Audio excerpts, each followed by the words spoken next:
ഞാൻ ആദ്യം തന്നെ മലബാർ ടൂറിസം കൗൺസിലിൽ നന്ദി രേഖപ്പെടുത്തുന്നു. ഞാൻ 30 വർഷം മുമ്പാണ് അട്ടപ്പാടി വന്നിട്ടുള്ളത്. അത് എൻ്റെ ഫാദറിനോടൊപ്പമായിരുന്നു. അതിനുശേഷം ഞാൻ ഫസ്റ്റ് ടൈം വരുന്നത് മലബാർ ടൂറിസം കൗൺസിലിനോടൊപ്പമാണ്. നമ്മൾ ഇവിടേക്ക് എത്തണം എന്നുണ്ടെങ്കിൽ ഫസ്റ്റ് കാലിക്കറ്റ് എവിടെ നിന്ന് വരികയാണെങ്കിലും നമ്മൾ ഒന്നുകിൽ പാലക്കാട് വേണം ട്രെയിൻ ഇറങ്ങാൻ. ബൈ ബസ്സാണെങ്കിൽ നമ്മൾ മണ്ണാർക്കാട് ഇറങ്ങിയിട്ട് അവിടെ നിന്ന് നമ്മൾ ആനക്കട്ടി എന്ന് പറഞ്ഞ സ്ഥലത്തേക്ക് വരണം. അവിടെ നിന്നാണ് നമ്മൾ ഇങ്ങോട്ട് വരുന്ന സമയത്ത് നമുക്ക് ബ്യൂട്ടിഫുൾ, അത്രയും നല്ലൊരു എന്താ പറയുക, ഫോഗൊക്കെ കണ്ടിട്ട് മണ്ണാർക്കാട് ചുരം വഴിയാണ് വരുന്നത്. ഇത്രയും ബ്യൂട്ടിഫുൾ, പിന്നെ എന്താ പറയുക, നമ്മളുടെ ബെൻസാണ് വരുന്നത്. ഒരു വെസ്റ്റേൺ ഗാർഡ്സ് എന്നുണ്ടെങ്കിൽ വേണമെങ്കിൽ പറയാം. അത് കഴിഞ്ഞ് നമ്മളിവിടെ വന്നിട്ട് ഇവിടുത്തെ പ്രോപ്പർട്ടി എന്ന് പറയുമ്പം അത്രയും വളരെ മനോഹരമായിട്ടാണ് ഇതിൻ്റെ ആംബിയൻസ് ഉള്ളത്. പിന്നെ ഇവിടുത്തെ സ്റ്റാഫിൻ്റെ ഹോസ്പിറ്റാലിറ്റി അതും വളരെയധികം പ്രശംസനീയമാണ്.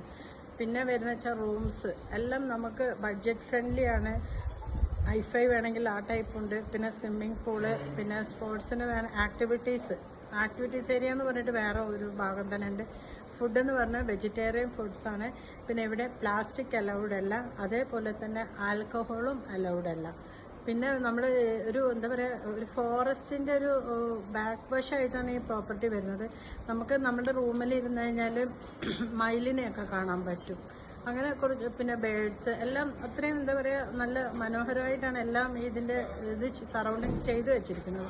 അപ്പോൾ നിങ്ങൾക്ക് എപ്പോഴെങ്കിലും ഇവിടെ താമസിക്കണം, അതിൽ കുറച്ച് മഞ്ഞും തണുപ്പും എന്താ പറയുക നേച്ചറും ഒക്കെ ആസ്വദിക്കണം തോന്നുകയാണെങ്കിൽ ഒന്നുമല്ല, അട്ടപ്പാടി അഗളി വഴി നമ്മൾ നേരെ മണ്ണാർക്കാട് ആനക്കട്ടിക്ക് വരിക. ഇവിടെ വന്നു കഴിഞ്ഞാൽ നിങ്ങൾക്ക് എന്താ പറയുക, ഒരു അത്രയും നേച്ചർ ആംബിയൻസും നല്ല ശുദ്ധവായു ശ്വസിച്ച് നല്ല പച്ചക്കറി, ഇവിടെ നാച്ചുറൽ വെജിറ്റബിൾസ്, മരുന്നൊന്നും അടിക്കാത്ത നാച്ചുറൽ വെജിറ്റബിൾസിൻ്റെ ഫുഡൊക്കെ കഴിച്ചിട്ട് നിങ്ങൾക്ക് തിരിച്ചു പോകാവുന്നതാണ്. നിങ്ങൾക്ക് നിങ്ങളുടെ വെക്കേഷൻ, ഇനിയുള്ള വെക്കേഷൻ എപ്പോഴെങ്കിലും ഒരു 2 days സ്പെൻഡ് ചെയ്യാൻ ആഗ്രഹിക്കുന്നുണ്ടെങ്കിൽ വരിക, Nirvana resort Anakatti. So thank you for watching the video. Once again thanks to MTC to explore the place. It's a nature friendly resort. Thank you.